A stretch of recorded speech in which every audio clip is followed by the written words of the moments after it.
Very good morning to all of you. हर घर पाठशाला में आपका स्वागत है। +1 कॉमर्स सेक्शन के अकाउंटेंसी सब्जेक्ट में हमारा आज का विषय है विशेष लेन देनों को रोजनामचा में कैसे लिखते हैं। तो मैं आशा करता हूं कि आप जो है वो इस वीडियो की सहायता से लेन देनों को रोजनामचा में कैसे लिखेंगे ये जान पाएंगे। पिछले वीडियो में हमने देखा कि जब हम रोजनामचा बनाते हैं तो कौन कौन सी बातें जो है हम ध्यान में रखते हैं। ठीक है, किस अकाउंट को डेबिट करते हैं, किस अकाउंट को क्रेडिट करते हैं। ठीक है, और डेबिट अकाउंट जिसको हम करते हैं उसके आगे DR वर्ड जो है वो लेजर फॉलियो लाइन के साथ में लिखते हैं। नरेशन कैसे लिखते हैं, ये सभी बातें जो है हमने पिछले वीडियो में डिस्कस की। तो आज हम ये डिस्कस करते हैं कि कुछ विशेष लेन देन होते हैं, स्पेशल ट्रांजेक्शन जो होती हैं, उन्हें हम रोजनामचा में कैसे लिखते हैं। तो सबसे पहले हम डिस्कस करते हैं गुड्स अकाउंट को। तो गुड्स अकाउंट तो हमने पहले भी आपको बताया है कि गुड्स क्या होती है। The goods are those commodities in which a businessman deals. माल वे वस्तुएं होती हैं जिनमें एक व्यापारी जो है वो व्यवसाय करता है। जैसे हम एक छोटा सा एग्जाम्पल इसका लेते हैं कि मान लो आपकी जो है वो रेफ्रिजरेटर या टीवी की शॉप है। तो टीवी जो हुए या रेफ्रिजरेटर जो हुए ये आपके लिए क्या कंसिडर होंगे, गुड्स, क्योंकि इसमें आप क्या कर रहे हैं, व्यवसाय कर रहे हैं। ठीक है, उसी तरह मान लो आपकी स्टेशनरी की शॉप है। तो स्टेशनरी की जो शॉप है वहां पे जितनी भी बुक्स होंगी, नोटबुक्स होंगी, वो आपके लिए क्या कंसिडर होंगी, गुड्स, क्योंकि आप उन स्टेशनरी में ही व्यवसाय कर रहे हैं। तो इसका मतलब गुड्स वो कमोडिटीज होती हैं, वो वस्तुएं होती हैं जिनमें एक व्यापारी जो है वो व्यवसाय करता है। अब किसी भी व्यवसाय में जो गुड्स होती हैं उसे हम 4 तरह से जो है वो रिकॉर्ड कर सकते हैं। जैसे नंबर 1 है हमारे पास परचेज अकाउंट। क्या है, परचेज अकाउंट। जब किसी व्यवसाय में वस्तुएं उधार या नगद खरीदी जाती हैं तो परचेज अकाउंट लिखा जाता है।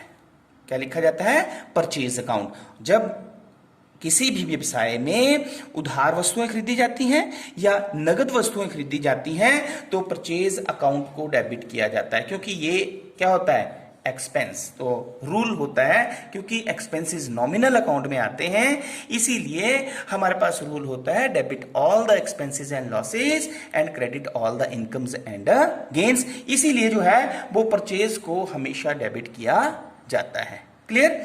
नेक्स्ट है हमारे पास जब वस्तुएं खरीदी जाती हैं तो किसी कारण जो वस्तुएं जो हैं वो मान लो क्वालिटी में अच्छी नहीं है या उसकी ज्यादा प्राइस लगी हुई है, तो जो है वो व्यवसाय का स्वामी जो होता है या जो व्यवसाय करने वाला होता है वो उन वस्तुओं को वापिस कर सकता है। तो जब वस्तुएं वापिस की जाती हैं, जब वस्तुएं वापिस की जाती हैं तो परचेज रिटर्न अकाउंट क्रेडिट किया जाता है। कौन सा अकाउंट क्रेडिट किया जाता है, परचेज रिटर्न अकाउंट। कौन सा अकाउंट, परचेज रिटर्न। तो परचेज रिटर्न अकाउंट जो है वो हमेशा क्रेडिट किया जाता है। क्लियर हो गई बात। जैसे हम मान लो यहां पे परचेज अकाउंट में मैं एक छोटा सा एग्जांपल लेता हूं। मान लो हमारे पास है गुड्स परचेज्ड फ्रॉम हरी। हरी से हमने गुड्स खरीदी।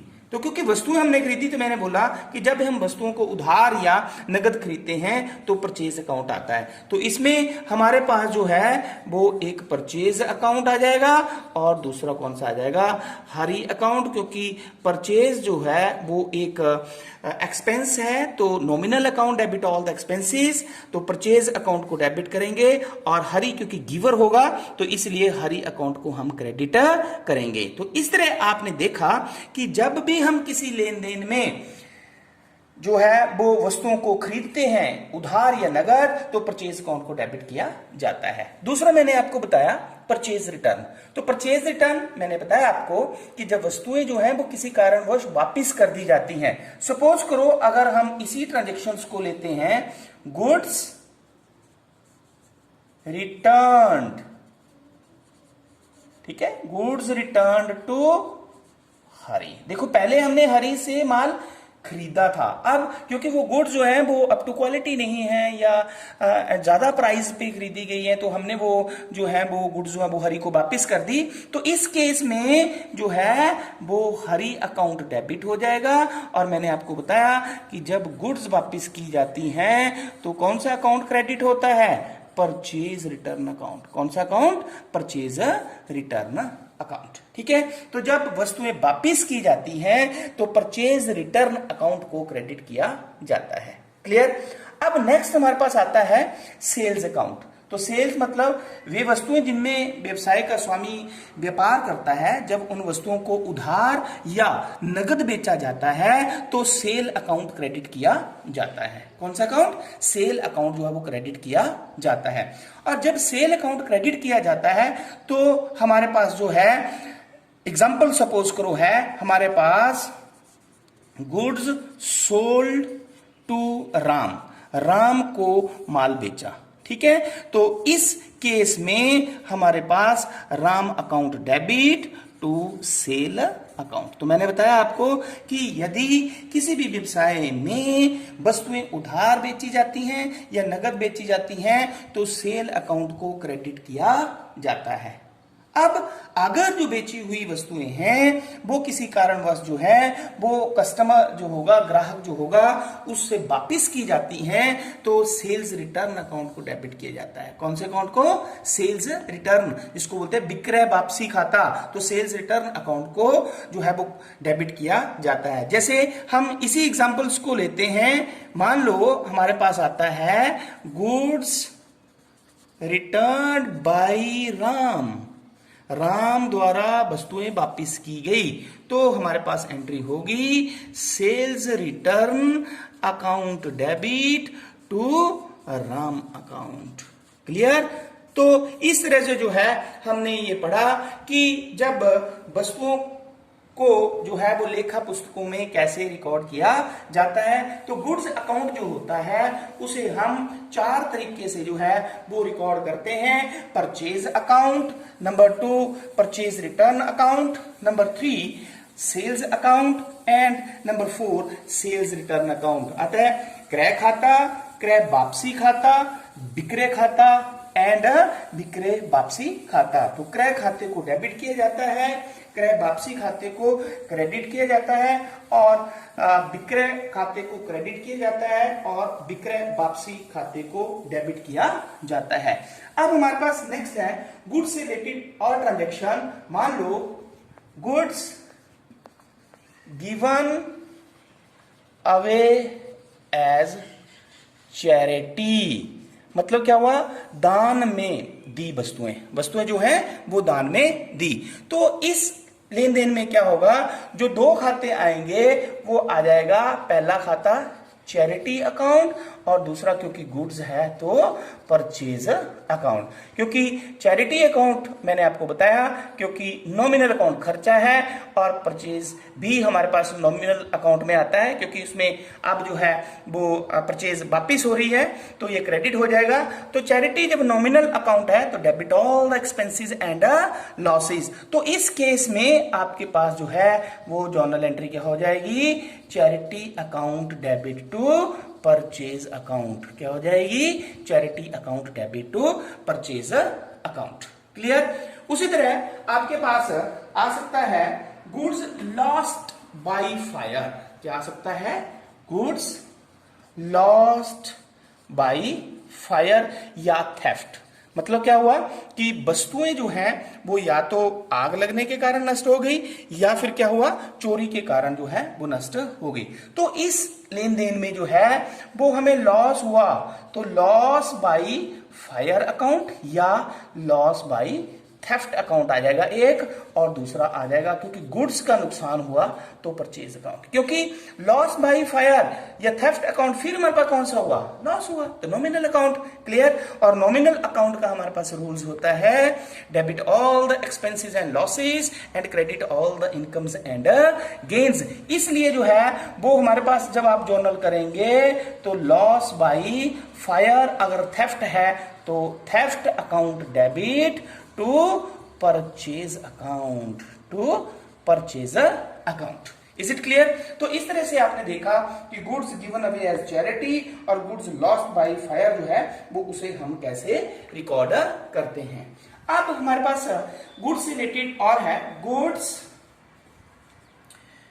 Withdrawn for personal use. Clear? व्यवसाय के स्वामी द्वारा जो है वो व्यवसाय से जो है वो वस्तुएं अपने व्यक्तिगत प्रयोग के लिए निकाली। जैसे मैंने पहले ही आपको एग्जांपल बताया कि मान लो आपकी टीवी की शॉप है, ठीक है, तो टीवी जो है वो आपके लिए क्या कंसीडर होंगे? गुड्स। लेकिन एक टीवी जो है वो आप अपने घर के लिए ले आते हो तो उसे हम बोलते हैं goods withdrawn for personal use. इसका मतलब व्यवसाय के स्वामी ने जो है वो वस्तुएं जो वो अपने व्यक्तिगत प्रयोग के लिए निकाली। तो इस केस में हमने आपको पहले भी बताया है कि द अमाउंट और the goods which are withdrawn for personal use is called drawings। जब कोई भी व्यवसाय का स्वामी जो है वो अपने व्यक्तिगत प्रयोग के लिए जो है वो राशि या वस्तुएं निकालता है तो हमारे पास जो है कौन सा खाता आता है? Drawing account. तो ड्रॉइंग ये व्यवसाय के स्वामी का रिप्रेजेंटेटिव है, प्रतिनिधित्व करता है, ठीक है। और दूसरी तरफ हमने गुड्स निकाली तो गुड्स के लिए हमारे पास कौन सा खाता आ जाएगा? परचेज। तो क्योंकि ड्रॉइंग्स हमारे पास पर्सनल अकाउंट है तो क्योंकि व्यवसाय का स्वामी को ये रिप्रेजेंटेटिव कर रहे हैं तो व्यवसाय का स्वामी पर्सनल डेबिट द रिसीवर। तो इस केस में क्या है, हमारे पास जो है वो व्यवसाय का स्वामी जो है वो वस्तुओं को प्राप्त कर रहा है। क्या कर रहा है? व्यवसाय का स्वामी वस्तुओं को प्राप्त कर रहा है, इसलिए डेबिट द रिसीवर। तो इसे हम जब रोज नामचा में लिखेंगे तो हमारे पास एंट्री हो जाएगी drawings account debited to purchase account. Clear? तो इस तरह से आपने देखा कि जो गुड्स से रिलेटेड हमारे पास ट्रांजैक्शंस होती हैं उन्हें हम जो है वो लेखा पुस्तकों में कैसे लिखते हैं। अब हमारे पास life insurance paid, income tax paid या लाइफ इंश्योरेंस पेड भी बोल सकते हैं आप, या इनकम टैक्स पेड भी बोल सकते हैं आप, ठीक है। लाइफ इंश्योरेंस पेड और इनकम टैक्स पेड या cash withdrawn for personal use, इन तीनों का ध्यान से आपने देखना है। देखो, लाइफ इंश्योरेंस प्रीमियम किसका होगा? व्यवसाय के स्वामी का, जीवन बीमा। इनकम टैक्स भी व्यवसाय के स्वामी की इनकम होगी। और withdrew cash for personal use, व्यवसाय के स्वामी ने अपने व्यक्तिगत प्रयोग के लिए व्यवसाय से कैश निकाला। तो ये तीनों केस में, क्योंकि मैंने आपको बताया कि व्यवसाय का स्वामी जो है वो व्यक्तिगत प्रयोग के लिए निकाल रहा है, इसीलिए हमारे पास कौन सा अकाउंट आएगा?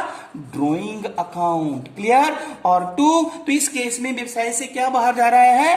कैश। तो debit what comes in, what credit what goes out. तो इस केस में हमारे पास एंट्री हो जाएगी drawings account debited to cash account. Clear?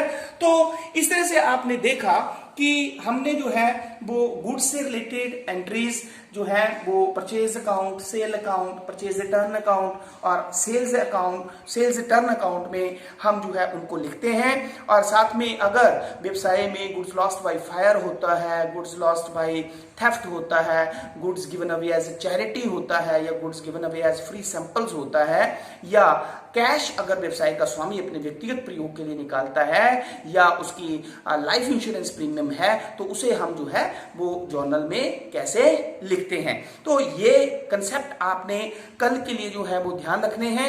अगले वीडियो में हम कुछ और स्पेशल ट्रांजैक्शंस जैसे कैश डिस्काउंट हुआ, ट्रेड डिस्काउंट हुआ, उसे हम कैसे रिकॉर्ड करते हैं और दोनों में क्या डिफरेंसेस हैं, और कुछ और विशेष जो है वो लेन देनों को पढ़ेंगे। Thank you very much.